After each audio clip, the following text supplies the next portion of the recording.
Right. So it's another beautiful day here on Earth, and we have the honor to have Elizabeth Jenkins. Elizabeth Jenkins is a spiritual teacher of the Inka nature wisdom tradition. She is an international best-selling author of several books. She is the author of the best-selling book, The Return of the Inka, originally published as Initiation, which has been translated into 24 languages, I believe. Correct me if I'm wrong. Yeah. She's also the author of The Fourth Level and Journey to Keros. She is a public speaker and she lives in the Big Island of Hawaii on an organic farm with her partner Barney. And she is the leader of Wiraqocha Foundation and also Keros Culture. You can check out their work on Gocha. So thank you so much, Elizabeth, for joining us. Thank you, Eva. What a pleasure. Likewise. So today, our primary objective today, and the reason we set out to do this for our listeners is to talk about the importance of acknowledging and living with communication in spirits with nature. And Elizabeth has a long trajectory doing this. So is a great person to talk to us more about this. So Elizabeth, what is a spirit in nature? Well, you know what, Eva, you can ask, what is a spirit in a human body? It's the same. The point of view of the Quero people, who are the direct lineal descendants of the Inca, this unbroken lineage of 1,000 years that we can trace back, all they're saying is what every quantum physicist says: everything is alive. So a river has a physical manifestation that we see and interact with. It also has a consciousness. And this is the spirit of the river, the spirit of the mountain, the spirit of the sun, the spirit of the moon, the spirit of they call the mother, father, winds, the stars, the spirit of the rainbow. So this is just a way to say everything in nature is alive. It has a consciousness, not a human one, right? A nature one. And that through this field of living energy that we all possess, that permeates all of reality, we can communicate with them. So for our kiddo teachers, it's very, very strange that we could even consider a mountain or a tree or a grotto or a cave as an inanimate thing. That is so weird to them that they can't even fathom that idea. And this is not, what anthropologists call animism. This is really, really much closer to the point of view of quantum physicists, literally, that everything is emitting living energy. Yeah, it has a field of living energy that can be measured. And so we can communicate through that field. Yeah, it's just like that's how it is for them. Brilliant. So it's interesting that you draw a distinction between animism and there's also another term called panpsychism, which is this more quantum scientific term where, like you mentioned, physicists are saying consciousness precedes matter. So everything has a consciousness. So, and that basically leads us to this idea that we can find them anywhere. Can we find them anywhere, or are they in specific kinds of caves or mountains? So they're anywhere and everywhere, just like human beings. We have individual physical bodies and spirits, right? That are contained but not bounded by our physical body, in some points of view. But, basically this is home, right?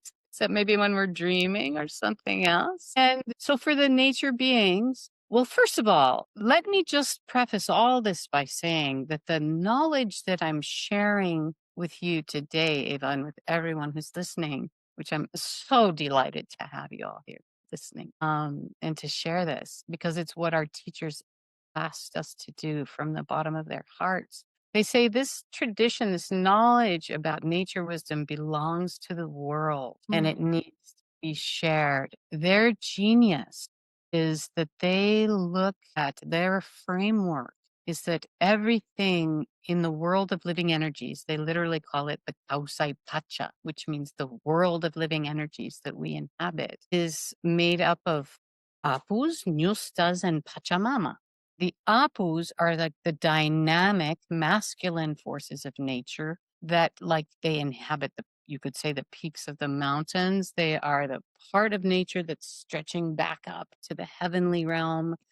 Pachamama is that receptive, kind of feminine, inclusive energy that we see every day when we look out at the earth, at valleys and caves and anything, what they call the kaipacha, any earth. We all know what that is. She is a living being. The entire planet is this beautiful cosmic mother, floating in space and holding us all dear and loving us as a wonderful, fantastic mother, literally. So you have Apus, the dynamic masculine powers. You have Pachamama and Pachamamitas, like the little Pachamama that is of your home. She is a special little spirit that just inhabits your house, your address where you live, that you can speak with her when you need help with things. And then you have the Nyustas, these enigmatic forces. It's taken a long time to kind of comprehend, but they are literally the primordial forces of creation and manifestation that manifest everything we see through the integration of the Apu forces and the Pachamama. So the masculine and feminine comes together and produces manifested existence. For them, the Nustas are the owners of your gold and silver storehouses of abundance. It's beautiful. I love to you because say it from the bottom of your heart in a way that is really captivating. And that's what I love about your books and why I also I'm so happy to be speaking with you today. And it's really fascinating that you mentioned that we can access them and we can share and speak with them in our homes, in our house. Absolutely. Absolutely. The Nustas are everywhere because everywhere there's creation, there are Nustas. And I started to say this, but I didn't finish it. All of the information I'm sharing with you, although it comes from my 37, my God, I'm so old, 37 years of studying in the tradition. But the last 5 years in particular have absolutely supremely incredible because in 2020, Mm-hmm. we had a pet. Mm-hmm. I was so worried about my Quero brothers and sisters that moved out of their traditional villages to Cusco Mm-hmm. because of people wanting to learn from them. Suddenly, they're in a land where they have to use money and they don't have any. And in their villages, they don't use money. What's that? You live by sharing everything. It's still their traditional villages. They don't use money as a source of exchange. So that was partly that, and partly that 4 years before, Pachamama had told me very strongly, you have to open a school. You have to open a school. So we got together with 12 of these top Pacos from Quero, 6 men and 6 women, these masters of the tradition. And we formulated the Global Paco School, the Texemuyu Paco Yachaiwasi. We co-founded. And so I have over right now about 4,000 hours of archived recordings of them with a beautiful translator. It's all in Quechua. Our whole school operates in Quechua, their native language. And we have this translator who I've worked with for 23 years, Mm-hmm. who is the heart of a poet. He grew up with Quechua as his first language, wanted to become a modern man, and went to learn English. And he ran into me 23 years ago. Reason why he wanted to. So because of his genius ability to be able to really translate the poetry of this and authenticity of the wisdom from the original framework of the people. He has helped us to access this wisdom because the Quero, I have a 37-year relationship of offering help to them. We do projects in the Quero Nation since 1996, Mm. helping with the 60% infant mortality rate that we found there and other things. 60% infant mortality. Percent infant mortality rate. In 1996, 97, when we did the studies with the Andean Institute of Health, and then we brought people in. And then, yeah, by magic, we coordinated all these things to be able to put in this clean water system that they still have. Charcoal. It was dysentery that was getting them. And at the same time, you have to like wonder with inspired awe, how did these guys survive up here in these? There's no roads, no electricity, no running water until 1996 when we got these installed in villages with the charcoal filters. And I mean, they had the melt from the glacier, but in the last 5 years, we've literally installed 3 huge water reservoirs in the traditional villages. Traditional because of global warming. The glaciers are melting and they would normally get their glacial melt, their water, throughout the year from the glaciers. The glacier's gone. So they would have had to leave. There's 3 villages that would have been really hard pressed. But we were able to, through a lot of just magical and amazing people that helped get these grants to install these water reservoirs and keep their villages intact. So, for those of you who may not know, the Quero people of Peru live at elevations between 4,000 meters. The villages are literally up there. They're so isolated. The place we work with is called Hatun Queros, which are 6 villages in the very heart of the Quero Nation that only got a road in 2017. So How did they survive? they survived through their traditional healing medicine that comes from Mother Nature. And that's what we teach in our school. The Global Paco School are these 12, there's actually 14 Pacos now that we've worked with. Paco just means initiate in the tradition. People call it Inka shamanism. Not really accurate because it's more like a mystical priesthood in its formulation. Shamanism comes from a more tribal culture. So the Pacos are these masters. They've lived up there, continuously inhabited Queros for 1,000 years. So they didn't really know about the Spanish conquest for a while. Yeah. They weren't found. No one found them during They that They time. weren't found immediately, but Mhm. then there were the Spanish hearing stories about these places, these cities of gold and silver. You've heard of, maybe there's a movie, The Lost City of Z, Paititi.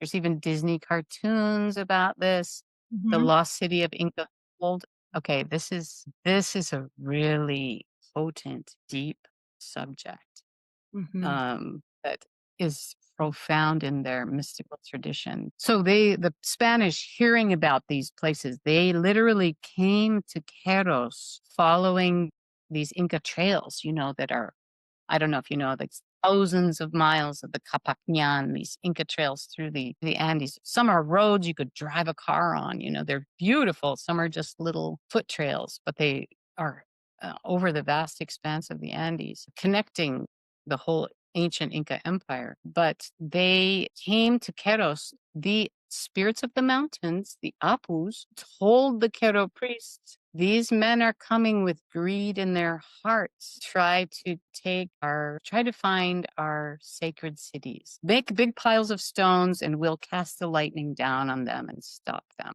And it just so happened they were also bringing the disease of smallpox, of Mhm. course, which decimated, you know, 10 million people in the Inca Empire at that time. Anyway, so this is the story still kept to this day in Hatunqueros, that the people got together and they piled up big columns of rocks, and the Apus struck them down with lightning and just, put all the stuff. It's called the Pucallopia, the red landslide. that wiped out the Spanish Wow. trying to come to their villages. I mean, I feel so lucky, and for our listeners too, because listening this from you, which is a direct source from the Queros about their history and how they lived this experience with the spirits of nature, which tells us how valuable it is to be connected to these spirits.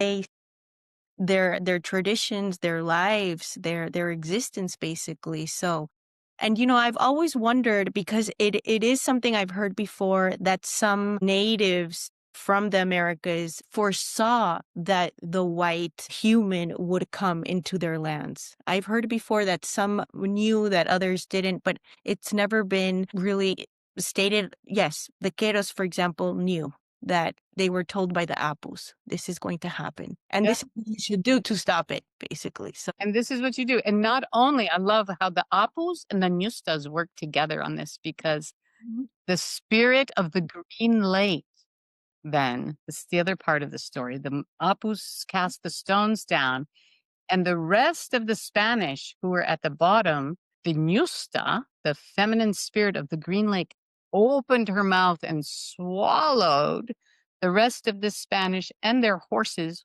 whole to completely eliminate the potential threat. At which time, the Pacos understood that they needed to withdraw all of their most sacred information further and deeper into the jungle, into this mystical, metaphysical, feminine city of super evolved female priestesses of nature. This feminine city that sometimes is physical, sometimes is metaphysical, called Mishkayani. And the Nustas of Mishkayani, Nustas also refer to the priestesses, would keep this knowledge safe and might have to withdraw this physical city into a metaphysical space until the time it could return to a physical space. And the gold and sorry, this is just so beautiful. The 12 fields of gold and silver that are continuously being planted and cultivated in these mystical cities, Paititi and Mishkayani. Paititi is the masculine side of it. Mhm. Mishkayani is the feminine side of it, is what the Pacos call on and use as a resource of energy to accomplish their miraculous healing. So it comes from that specific metaphysical now city that holds That them. is one source in the jungle. That is one source. There's one powerful source of transformational healing energy. And the priestesses, the Nustas that inhabit this mystical city, are super highly evolved, full of power and wisdom, and very sexy. Of course. Have it all. Oh, that's wonderful. And it is what really gets me excited and touches my heart. It really moves me, is that real life is this magical. And it's something that I appreciate and value deeply that you share with us today, because this is the real deal. This is real life. Yeah. And I honestly feel like people are so attracted to this tradition. Like over the last 20 years, it's kind of come out more in there, but they don't ever get to the real thing because there's so many kind of disguised or distorted versions of their wisdom being presented. This is another big reason why we wanted to found the school and have the knowledge coming from the mouths of the masters themselves, where people could ask them directly their questions and have everything be properly translated. So this is the whole mission of the Global Paco School. I would say, when I went to Peru, before even I went there, my desire was, couldn't there be some kind of school where you could access an unbroken lineage of indigenous wisdom that isn't culturally misappropriated and distorted and commercialized, that and could be respectfully connected to. And I just realized when someone said that they had been looking for that for years, I've suddenly dawned on me, oh my God, that's what we created. The Texemuyu Paco Yakaiwasi Mhm. is the global Paco school, the house of wisdom. And on the day we opened our doors, one of our most potent founding masters, Don Martin Machaca, said, "We are not opening a new school. Today, we reopen the ancient school Mm. of Pachamama." Wow. That yeah, that is just a gift right there. Noting that it's the same, it's one. There's one lineage. There is no Yeah. so The yeah, go ahead. you please go ahead. No. Uh, well, the the principal thing that I wanted to share was that I think is so vital and important for everyone to know, everyone on our planet to know this is the mouths of our masters from this Inka, beautiful ancient Inka lineage of wisdom. Our teachers say we are born with four parents, not two. We have a human biological mom and dad that give us our body, our beginning, our culture, perhaps our point of view, our language, if we're not adopted, um, uh, our point of view, our psychology, whatever, they formulate us. But it is our nature, our mother, water, and father mountain at the exact of our birth. Our nature parents literally hold the keys to our destiny. They open the doorway to the guidance, the living energy, and the wisdom that we need to accomplish our destiny. Wow. That is just richness right there to for us to connect with our mother and father from where we were born. Yes. And really I was born in Caracas, and there is a beautiful big apple. It's called El Avila, and every time I'm there, Got chills. That's that your Ito. Your Ito Apu. There he is. and it's just this feeling of safety, of nourishment. And Yes. I never imagined that this is the reason why. I always just said I have a connection, with this place, but never quite understood it until now. So I have to go back there. And we all do really to ask. Yeah. To revisit, to offer, to really establish a powerful conscious connection with our nature mom and dad.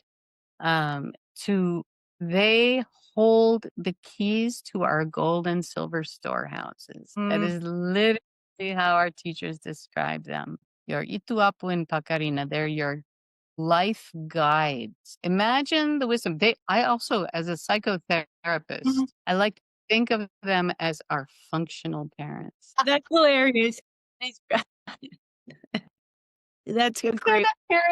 the parents we always thought we had, right? They always give us great advice. They love us no matter what. They're always, watching out for us, though they don't have physical bodies to intervene in our lives, but they always are keeping up with us. Our Kero teachers say they are the first ones to put hands on us when we're born. Wow. It must have Mm. seen that. I know that these special humans that are connected, they can still see. For them, it's not a conjecture, it's not an imaginative idea. I just want to talk about that because these are, Yeah. activities that have been seen, that are experienced. So it's not mythology in the traditional sense of how we conceive. Not yeah.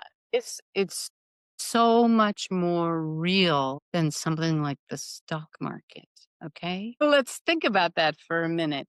This totally imaginary thing that people in our culture take so seriously doesn't even exist. It's like an idea. It's a place of hopes and dreams and fears, whatever it is. Whatever it is. A river is real. A Mhm. mountain is real. It's there. You can touch, you can go to it. And it's really the source of biological life. I mean, it's life. So more real than that, it really couldn't be. And it's like you say, I know a lot of our audience is part of a more professional lifestyle that are interested in what is real and beyond. So we have that, the blessing of having an audience that is very curious and open-minded about all of these truths and realities that you're sharing with us. And you mentioned So well, I just want to give an example, but go ahead. no, I'll ask you after because I know the Okay. question. Okay, good. Don't forget it. Okay. I have a really, really beautiful example of how practical Mm. it is to establish your relationship with your pakarina nituapu, with your nature mom and dad. Pakarina is that word in Quechua that means my nature mama. Apu is nature daddy. Okay. My father mountain, my mother earth or water. So I happen to be born in New York. Manhattan, right on the edge of Central Park, Mount Sinai Hospital. And I was a person, we moved from there after I was 6 months old. We left. I grew up in Minnesota, for God's sake, in the freezing cold. That's why I live here now. Minnesota's cool though, too. I had this experience in Peru. I came back. I was trying to integrate these two disparate worlds that I had lived. My Western world, I was writing. I met an agent who said, "Oh, it'll take you about 4 years to integrate this experience. So keep writing, keep writing." And I'm like, it was crazy. Trying to merge these two realities that just did not fit together. Mm-hmm. And I got one of the top agents in the US, happened to live 10 minutes. It was all just by magic that these things happened. She got me a book contract. Putnam's going to publish it. And something's going on.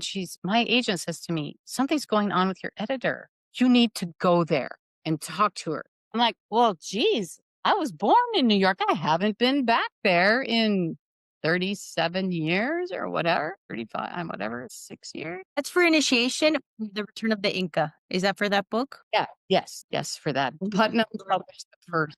Yeah, Putnam was the publisher at the beginning. So I'm making my offering. I'm talking to the nature beings of New York. uh, you know, I'm doing what I'm supposed to do, right? Following the tradition. And I'm thinking, oh, these poor little plastered over nature beings covered in asphalt and high rises, oh my God, the poor things. I'd probably barely be able to say meep. And I'm offering to Pachamamita, the Avenue of Americas, Publishers Row. All the publishing houses were on Mm-hmm. that in New York. And I'm offering into, "Please, I'm coming. I'm asking your permission and blessing. Come and help me. Thank you."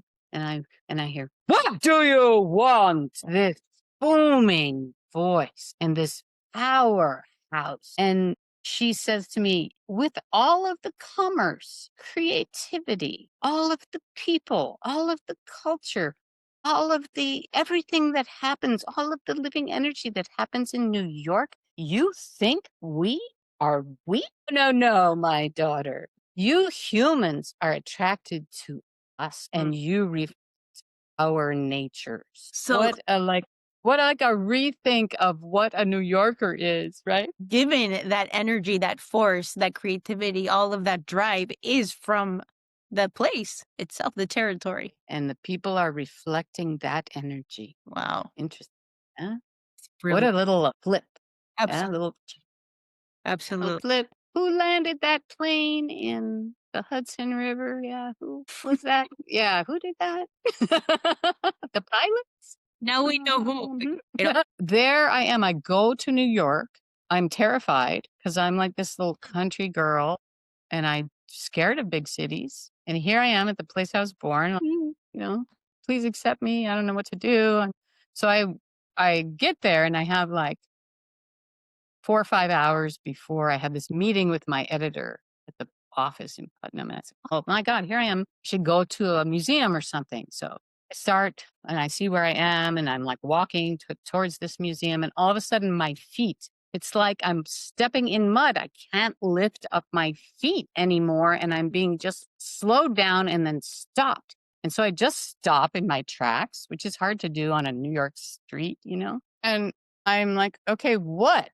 And I hear inside myself, I hear this voice. "Do you really think you're going to come to New York and not come and honor me first. I'm like, well, who are you? And she says, I am your nature mother. I am the mighty Hudson River. Not her name, by the way. That's a dude named Hudson that decided that, yeah, she was called Muhokoneok by the native people of New York, which is a description of her. She's an estuary, waters that flow two ways. That's what her name means in the native language, now known as the Hudson River. And she said, I'm 3 blocks behind you.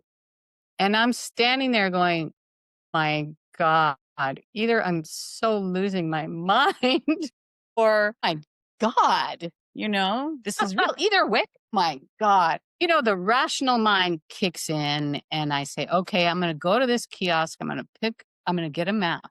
And if the Hudson River is 3 blocks behind me, then Wow. holy shit. Absolutely. Not. Ah, no, no. Oh no. So I get the map, I look at the map, I'm like, there she is, 3 blocks behind me. So like I tuck my tail between my legs, I turn around, I go straight to her. You couldn't see because it was down these like the banks of the river. It just looked like another street and the river was down below. And I I get some flowers, I get some leaves, and I make my offering. Offer to her. I say, I'm so sorry. What was I thinking? Of course, I need to come and talk to you first, Mom.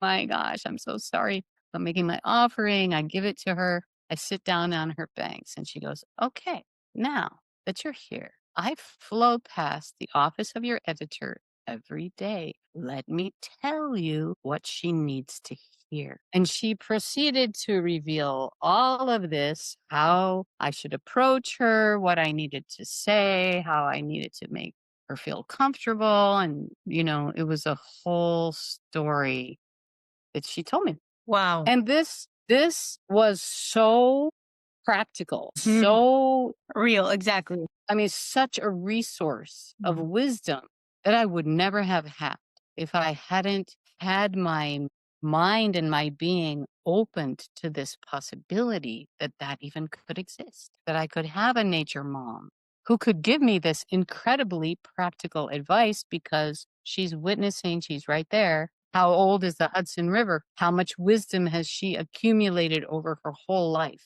Mhm. How Universe wisdom, exactly. It's overarching. So it's incredibly powerful. And you mentioned something that I love for you to talk about more, which is an offering. So you've brought it up a couple of times, and I'm wondering, how is it that we approach our mother, our nature father, and yes.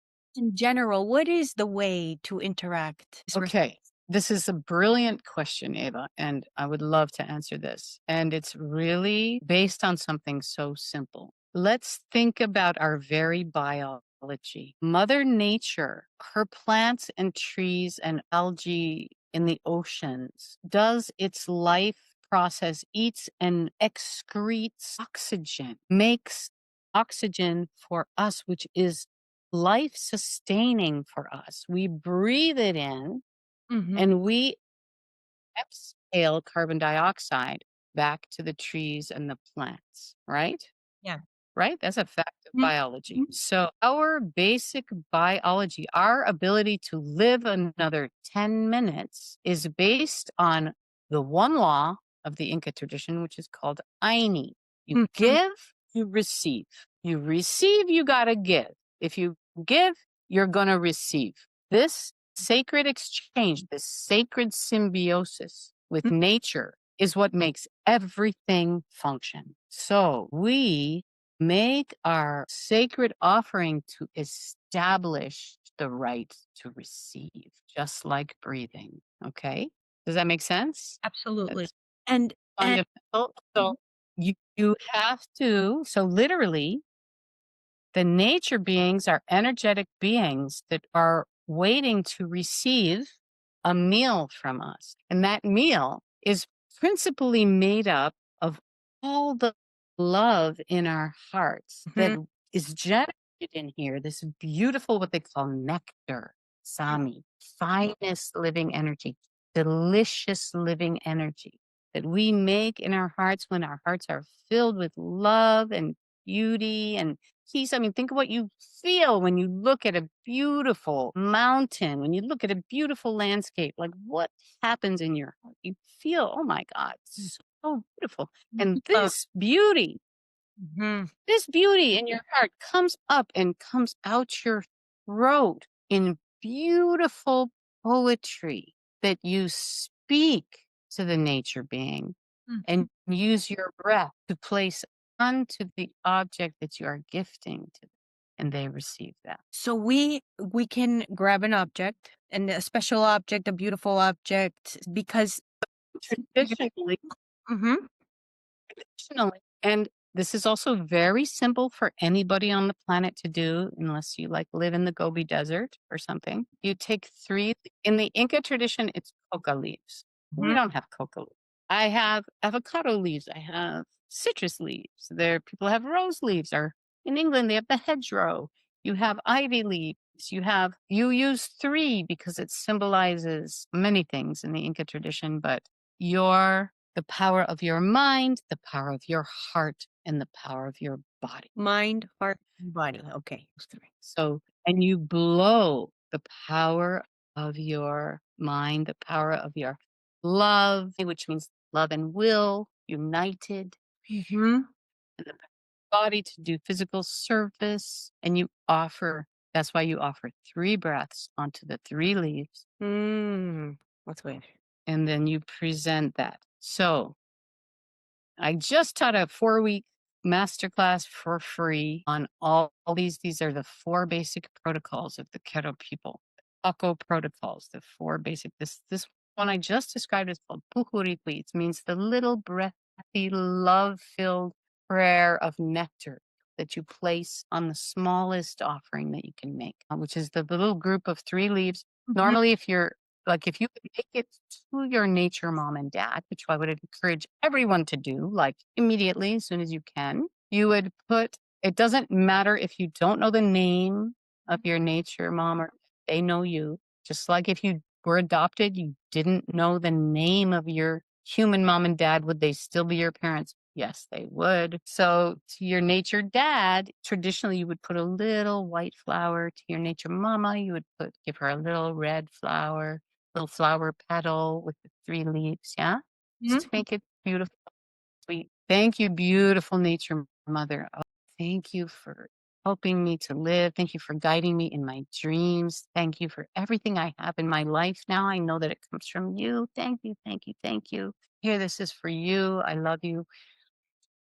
Thank you. Oh, and by the way, I really need help with this current problem I'm facing. It would be so nice if you could help me. And you offer that.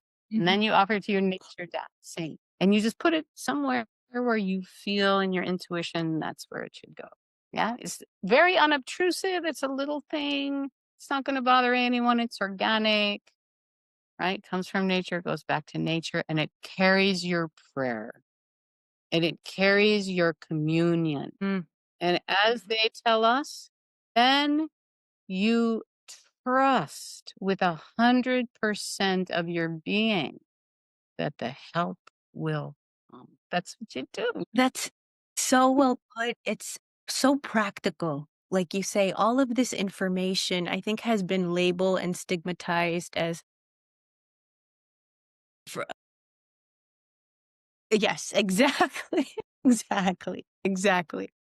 And it could not be more real and practical. And like you say, it's an immense resource that we are missing out on. And what also saddens me is that in this theme of reciprocity, it seems that our nature mother, our nature father, and Pachamama, they love us. They want us to interact with them. And that is saddening that we are not offering any, I mean, as a species at large, we don't tend to offer that love, that beauty. And how do you Gratitude. gratitude? Gratitude. Exactly. At the very least, some gratitude.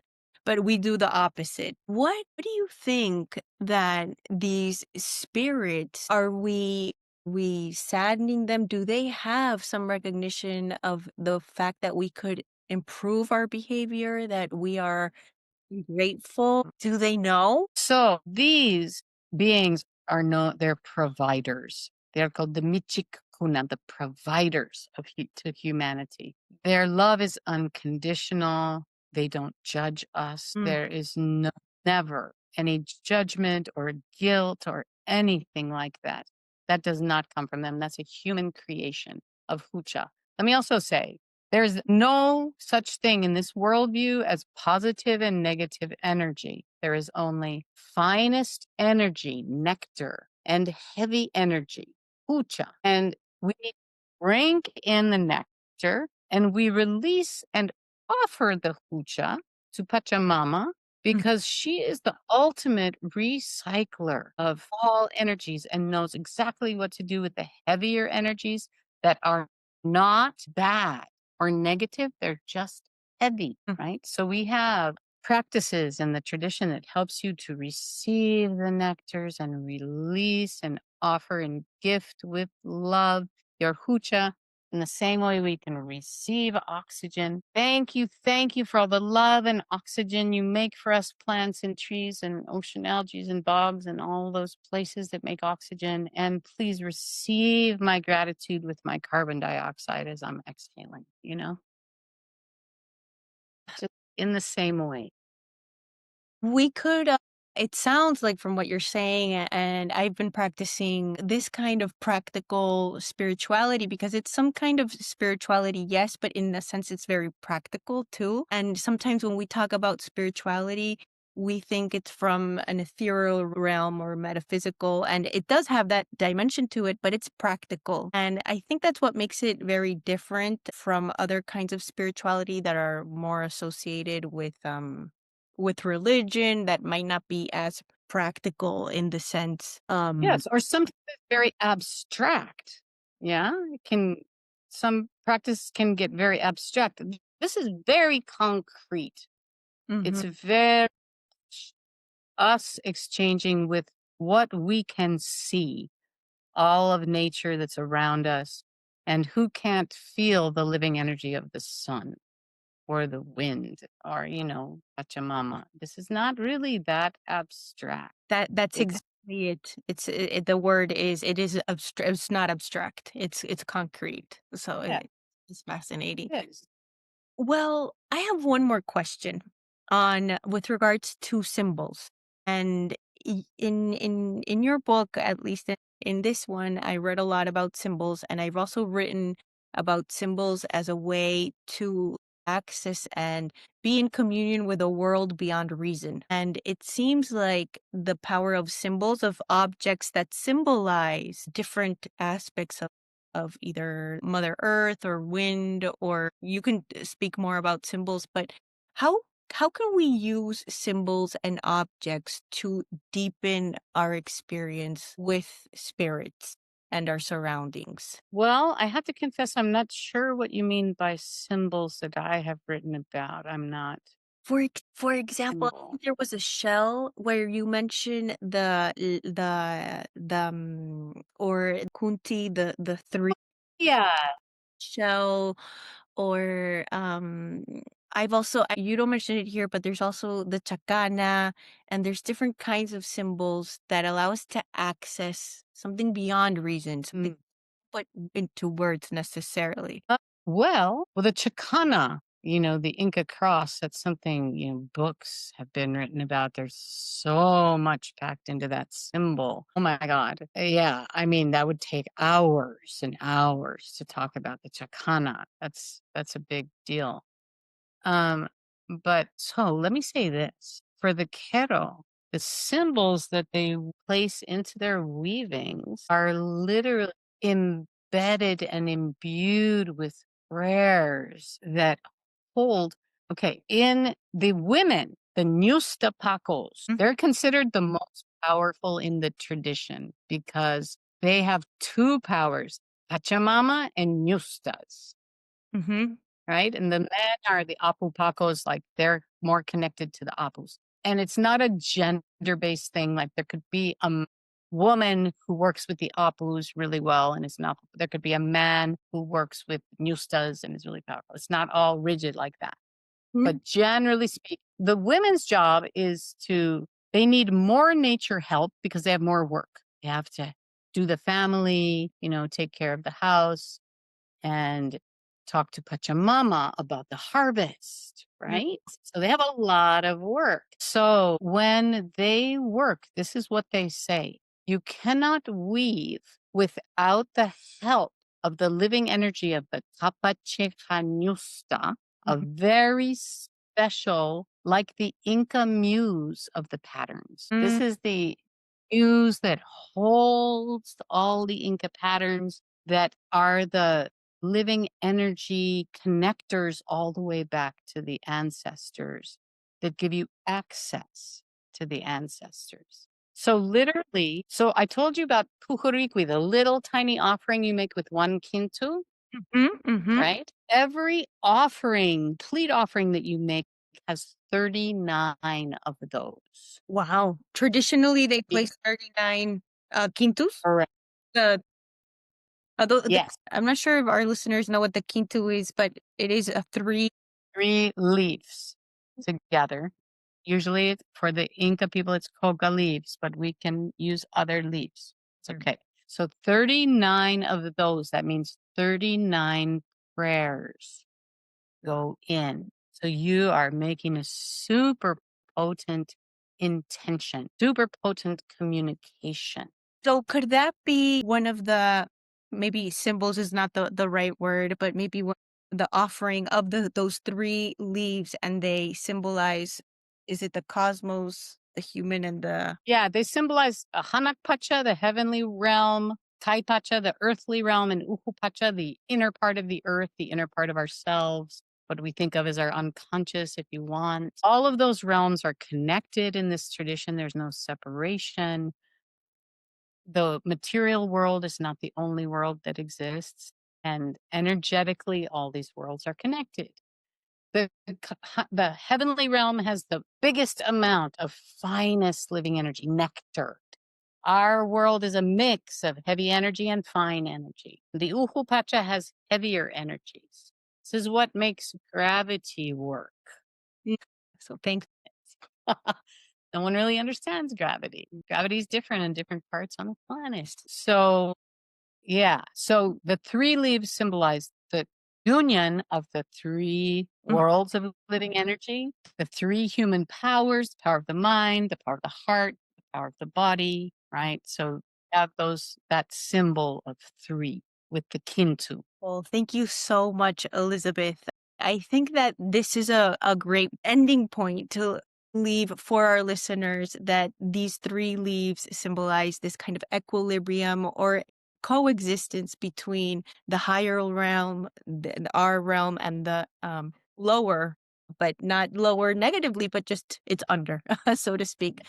And that this is the way that we connect and offer to the spirits and our father and our mother. So it has been such a pleasure. And if anything else that you would like to add for us? I just like to leave everyone with this possibility that our teachers say every day: we can reestablish the human harmony with nature. We can do that, and we must do that. Right now, this is a critical moment where we are so disconnected. That's why our school is called GPS, right?